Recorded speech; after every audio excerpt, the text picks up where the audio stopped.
இந்த மருந்து வந்து என்ன ஆகும்னு பார்த்தீங்கன்னா, செடி வந்து உங்களுக்கு ப்ளோமிங்கா வளர ஆரம்பிக்கும். அதாவது நார்மலா இல்லாம ப்ளோமிங்கா வளரும். இது வந்து பூச்சி பிடிக்காம இருக்கிறதுக்காண்டி அடிக்கிறது. இந்த மருந்து அடிக்கும்போது என்ன ஆகும்னு பார்த்தீங்கன்னா, செடி வந்து காஞ்ச இலைகள் கருகுன மாரி வரது பூராமே அந்த மாரி வராம, ஃபுல் அண்ட் ஃபுல் வந்து ரோஜா செடியில வர இலைகள் பூராமே புது புது துளிர்களா வர ஆரம்பிக்கும் இந்த மருந்து. Hello guys, welcome to world nursery garden. நம்ம இந்த வீடியோவில் என்ன பார்க்க போறோம்னு பார்த்தீங்கன்னா, நர்சரியில் நீங்க ரோஜா செடியெல்லாம் கொத்து கொத்தான பூக்களோட வாங்கிட்டு போயிட்டு உங்கள்கிட்ட வந்து பூக்கள் பூக்க மாட்டேங்குது அப்படின்ற மாதிரி தான் இந்த வீடியோவே. வீடியோக்குள்ள போறதுக்கு முன்னால நம்ம சேனலை சப்ஸ்கிரைப் பண்ணிக்கோங்க, பக்கத்தில் உள்ள பெல் ஐக்கானையும் கிளிக் பண்ணிக்கோங்க. அப்பதான் நம்ம அடுத்தடுத்து போற வீடியோவில் உங்க நோட்டிஃபிகேஷனா வரும். இப்போ பார்த்தீங்கன்னா நர்சரியில் நம்ம ஒரு 14 இன்ச்சு தொட்டியில் ரோஜா செடி போட்டு வச்சிருக்கோம். இது பார்த்தீங்கன்னா மதர் பிளான்ட். இது அதிகமான பூக்கள் தான் பூத்துச்சு. ஃபர்ஸ்ட் பார்த்தீங்கன்னா கிட்டத்தட்ட இதில் ஒரு 100 பூக்களுக்கு மேலேயே டெய்லியும் பூக்க ஆரம்பிச்சிச்சு. இப்போ பார்த்தீங்கன்னா பூக்களே இல்லை. இது எப்படி பூக்கள் பூக்க வைக்கலாம் அப்படின்றத பற்றி தான் நம்ம இந்த வீடியோவில் ஃபுல்லாகவே பார்க்க போகிறோம். அது வந்து என்ன மருந்து உரம் அப்படின்றதையும் தெளிவாகவே சொல்லலாம். நீங்கள் வீடியோ ஸ்கிப் பண்ணாமல் பாருங்க. அப்போ தான் உங்களுக்கு அந்த மருந்து உரம் எப்படி கொடுக்கணும், எப்போ கொடுக்கணும் அப்படின்றது புரியும். இப்போ பார்த்தீங்கன்னா நம்ம வந்துட்டு இப்போ இந்த ரோஜா செடியில் வந்து நம்ம பூக்கள் பூத்த பிறகு மெயினாக வந்து கட் பண்ணி விடணும். கட் பண்ணும்போது கவனிக்க வேண்டிய விஷயம் என்னென்னா, இப்போ பார்த்தீங்கன்னா இது கட் பண்ணி தான் இருக்குது, ஆனாலும் பூக்கள் பூக்கலை. ஏன்னா இது பார்த்தீங்கன்னா ஒரு இலை விட்டு கட் பண்ணணும். அப்படியே ரோஜா செடியை மட்டும் கிள்ளி எடுத்திருக்காங்க, உங்களுக்கு பார்த்தீங்கன்னாலே தெரியும். அதனால தான் கிட்டத்தட்ட பூக்களே பூக்காம கிட்டத்தட்ட ஒரு 10 நாளைக்கு மேலாச்சு. துளிருமே எந்த இடத்துலையுமே இதில் விடலை, பார்த்தீங்கன்னா தெரியும். அது பூக்களை பூரா ஒடிச்சு எடுத்திருக்காங்க. இந்த மாதிரி ஒடிச்சு எடுக்கக்கூடாது. இப்போ ரோஜா செடியில் இதில் பூக்கள் இருக்குது அப்படின்னா ஒரு இலை 2 இலை விட்டு தான் நம்ம கட் பண்ணணும். இந்த மாதிரி ஒரே மாதிரி கட் பண்ணணும். கட் பண்ணும்போது கூட மெயினாக பார்க்க வேண்டிய விஷயம் என்னன்னா, இந்த இடத்துல வந்து நம்ம கட் பண்ணும்போது இந்த இடம் அடிபடாமல் நம்ம கட் பண்ணணும். அடிபட்டுட்டாலும் உங்களுக்கு திருப்பி வந்து அந்த இடத்துல பூக்கள் வராமல் போயிடும். அதனால செடியை சுற்றி நமக்கு நல்லாவே கட் பண்ணி விட்டுறணும். அதாவது ஒரு இலை விட்டு 2 இலை விட்டு ஃபுல்லாக கட் பண்ணிடணும். இது பார்த்தீங்கன்னா மொட்டுகள் வந்துட்டு அப்படியே பூக்களோட இந்த பார்த்தீங்கன்னா சைடில் தெரியும் உங்களுக்கு. இதில் வர துளிர்களுமே நல்லா வராது. அதனால வந்து பூக்கள் கொட்டின பிறகுமே அதை நம்ம கட் பண்ணி விட்டுறணும். ஃபுல்லாக நம்ம கட் பண்ணி செடியில் ஒரு இலை விடாமல் அந்த பூக்கள் இருந்த இடத்த பூராமே கட் பண்ணி விட்டுறணும். அப்படி கட் பண்ணிங்கன்னா மட்டும்தான் அடுத்து உங்களுக்கு வேகமாக பூக்கள் வர ஆரம்பிக்கும்.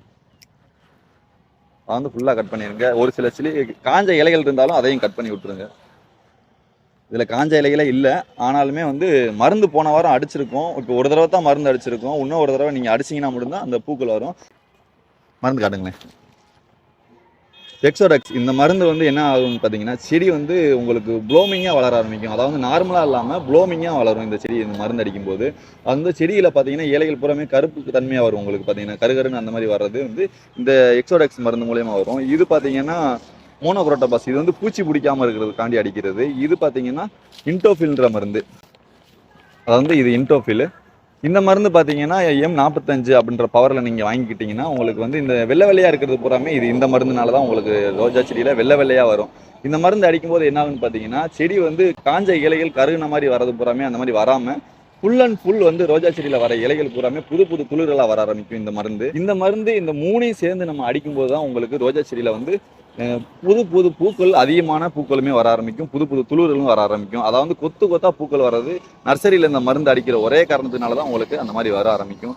இதே மாதிரி நீங்கள் இந்த மருந்தை ப்ராப்பராக அடிக்கணும். இது எப்படி அடிக்கிறதுன்றத வீடியோவில் நம்ம ஃபுல்லாகவே சொல்லலாம். உரம் கொடுக்கறதுக்கு முன்னால் நம்ம ரோஜா செடியில் இருக்க தொட்டியில் இருக்க மண்ணை வந்து நம்ம ஃப்ரீ ஆக்கி விடணும். மண் ரொம்ப இறுக்கமாயிட்டாலும் உங்களுக்கு அந்த மாதிரி துளிர்கள் வர்றதுக்கு ஹெல்ப்ஃபுல்லாக இருக்காது. அதனால இதில் இருக்க களைகள் ஏதாவது முளைச்சிருந்தா அந்த களைகளை ஃபுல்லாக எடுத்துடணும்.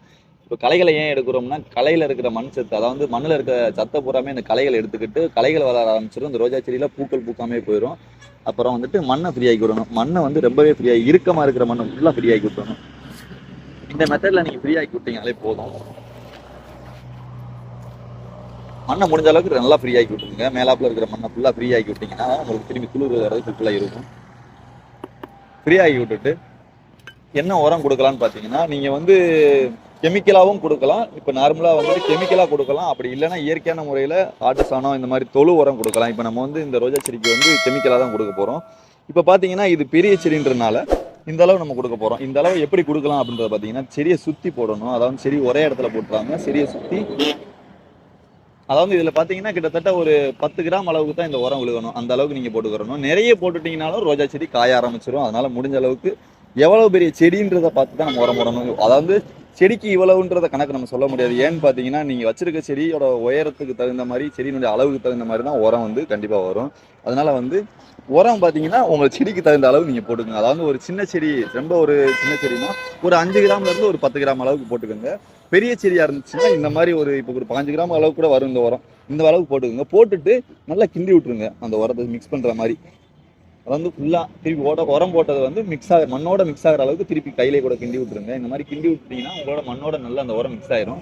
இப்போ உரம் கொடுத்த பிறகு தண்ணி எப்பப்போ கொடுக்கணும்னா, இப்போ நார்மலாக ஒரு தடவை தண்ணி கொடுத்தீங்கன்னா உரம் கொடுத்த பிறகு ஒரு 2 தடவையாவது தண்ணி ஊற்றணும். தண்ணி கொடுத்தீங்கன்னா மட்டும்தான் இந்த ரோஜா செடி டக்கு டக்குன்னு உங்களுக்கு சிம்பு கிளைகள் வர்றதுக்கு ஹெல்ப்ஃபுல்லாக இருக்கும். நெக்ஸ்ட் பார்த்தீங்கன்னா இந்த செடிக்கு மருந்து என்ன கொடுக்கலாம் அப்படின்ட்டு பார்த்தீங்கன்னா, ஃபர்ஸ்டே சொன்ன மாதிரி அந்த மருந்தை வந்து 1 லிட்டர் தண்ணிக்கு நம்ம மிக்ஸ் பண்ண போகிறோம். சோடெக்ஸ் மருந்து வந்து 1 லிட்டர் தண்ணிக்கு, அதாவது இப்போ இந்த ஒரு செடிக்குன்னு சொல்லாமல் 1 லிட்டர் தண்ணிக்கு நம்ம கலந்துருவோம். இதை உங்களால் எவ்வளோ செடிக்கு அடிக்க முடியும் நீங்கள் ஸ்ப்ரே பண்ணிக்கோங்க. இப்போ 1 லிட்டர் தண்ணிக்கு வந்துட்டு எக்ஸோடெக்ஸ் வந்து இந்த மூடி, அது வந்து அந்த மூடியிலே இருக்கும். கிட்டத்தட்ட ஒரு 5 ml ஒரு 10 ml அளவுக்கு எடுத்துக்கலாம், ஒன்றும் பிரச்சனை கிடையாது. இது ஊற்றும் போது உங்களுக்கு பார்த்தீங்கன்னா தெரியும், இது வந்து இந்த மருந்தே வந்து ஃபுல்லாகவே கருப்பாக இருக்கும், ஃபுல் அண்ட் ஃபுல் கருப்பாக இருக்கும். இந்த மருந்து வந்து ஒரு 5 ml அளவுக்கு எடுத்துக்கிறோம் உதாரணத்துக்கு.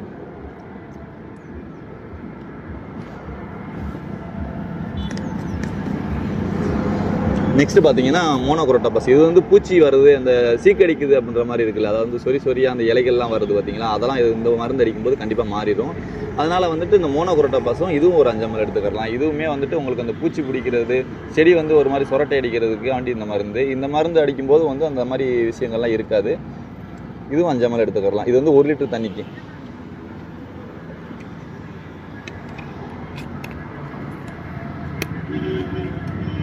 நெக்ஸ்ட் பார்த்தீங்கன்னா இது இன்டோஃபில் M45 பவரில் நீங்கள் வாங்கிக்கோங்க. இந்த மருந்து போடும்போது கண்டிப்பாக வந்து இலைகள் வந்து ஃப்ரெஷ்னஸாக வளரும், அதாவது ப்ளோமிங்காக இருக்கும் இந்த மருந்து அடிக்கும்போது. இது பார்த்தீங்கன்னா ஒரு 10 கிராம் அளவுக்கு நீங்கள் மருந்து போட்டுக்கோங்க. இப்போ வந்து 10 கிராம் அளவுக்குன்றனால ஒரு மதிப்பாக போடுறோம், அது ஒன்றும் பிரச்சனை, கொஞ்சம் முன்ன பின்ன ஆனாலும் ஒன்றும் பிரச்சனை கிடையாது. இது 10 கிராம் உழுகிற அளவுக்கு போட்டுக்கோங்க. இதுவும் அதே கணக்கு தான். இது பார்த்துட்டிங்கன்னா போட்ட பிறகு நல்லா மிக்ஸ் பண்ணி விட்டுறணும். நல்லா மிக்ஸ் பண்ணிங்கன்னா மட்டும்தான் உங்களுக்கு அந்த மருந்து வந்து ஃபுல்லாக மிக்ஸ் ஆகும். இந்த மருந்து பார்த்தீங்கன்னா கிட்டத்தட்ட வெளியேறிட்டு தான் இருக்கும். செடி மேலே வந்து நீங்கள் ஸ்ப்ரே பண்ண பிறகும் கூட ஒரு வாரம் அளவுக்கு அந்த செடியிலேருந்து அந்த மருந்து போகாது. இப்போ வந்து மருந்து ஸ்ப்ரே பண்ண போகிறோம். எப்படின்னு பார்த்தீங்கன்னா, ஒரு செடியில் வந்து இலைகள் ஃபுல்லாக படுற மாதிரி நம்ம ஸ்ப்ரே பண்ணணும். அதாவது ஒவ்வொரு இலைகள்லையுமே நம்ம அந்த மருந்து படுற மாதிரி ஸ்ப்ரே பண்ணணும். கிட்டத்தட்ட அந்த இலைகள் ஃபுல்லாகவே பட்டுறணும், அப்போ தான் உங்களுக்கு அந்த பூச்சிகள் இல்லாமல் வரும். இந்த மருந்து ஸ்ப்ரே பண்ணும்போது உங்களுக்கு தனியாகவே தெரியும், ஒயிட் கலரில் அந்த இலைகள் ஃபுல்லாகவே ஃபார்ம் ஆகும். முடிஞ்ச அளவுக்கு மாஸ்க் போட்டுக்கோங்க, ஏன்னா மருந்து ரொம்ப பவரானது.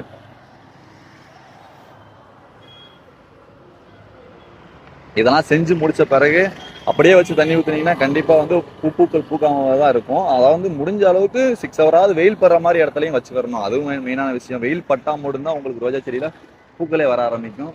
முடிஞ்ச அளவுக்கு வெயில் படுற மாதிரி ரோஜா செடியை வச்சுக்கோங்க. நெக்ஸ்ட் பார்த்தீங்கன்னா இதெல்லாம் ப்ராப்பராக நீங்கள் ஃபாலோ பண்ணாலே போதும். இது பார்த்தீங்கன்னா இந்த ரோஜா செடி 1 வாரத்துக்கு முன்னால் நம்ம மருந்து ஸ்ப்ரே பண்ணியிருக்கோம். அதில் எவ்வளோ துளிர்கள் வந்திருக்கு அப்படின்றத வீடியோவில் நீங்களே பார்க்கலாம். வேறு எந்த மருந்து நம்ம கொடுக்கல. இந்த உரம் மருந்து இது பார்த்தீங்கன்னா மண்ணு கூட உங்களுக்கு தெரியும், அந்த உரம் கிண்டி விட்டுருக்குது. ஆனால் அதுக்குள்ளேயே கிட்டத்தட்ட 1 வாரத்துக்குள்ளேயே அந்த செடியில் பார்த்தீங்கன்னா எந்த இடத்துல கட் பண்ணமோ அந்த இடம் பூராமே உங்களுக்கு துளிர் வந்துருச்சு. இது பார்த்தீங்கன்னா தெரியும், இந்த துளிர்கள்லாம் பாருங்கள், புது இலைகள் எவ்வளோ ஃப்ரெஷ்ஷாக வந்திருக்கு அப்படின்றத. நர்சரியில் பார்த்தீங்கன்னா நீங்கள் போய் கேட்ட உடனே அதாவது பெரிய பூக்களாக உங்களுக்கு மட்டும் பூக்குது, என்கிட்ட வந்தால் பூக்கள் பூக்க மாட்டேங்குது அப்படின்றத நீ கேட்க தேவையில்லை இந்த மருந்து நீங்கள் ஸ்ப்ரே பண்ணும்போது. ஏன்னா அந்தளவுக்கு இது ப்ளோமிங்காக வளர ஆரம்பிக்கும். இதே மாதிரி நீங்கள் ஃபாலோ பண்ணாலே போதும். கண்டிப்பாக வந்து பூக்காத செடியாக இருந்தால் கூட கண்டிப்பாக கொத்தா பூக்கள் பூக்க வச்சுக்கிற முடியும். இதை நீங்கள் ஃபாலோ பண்ணாலே போதும். தேங்க்ஸ் ஃபார் வாட்சிங் கைஸ்.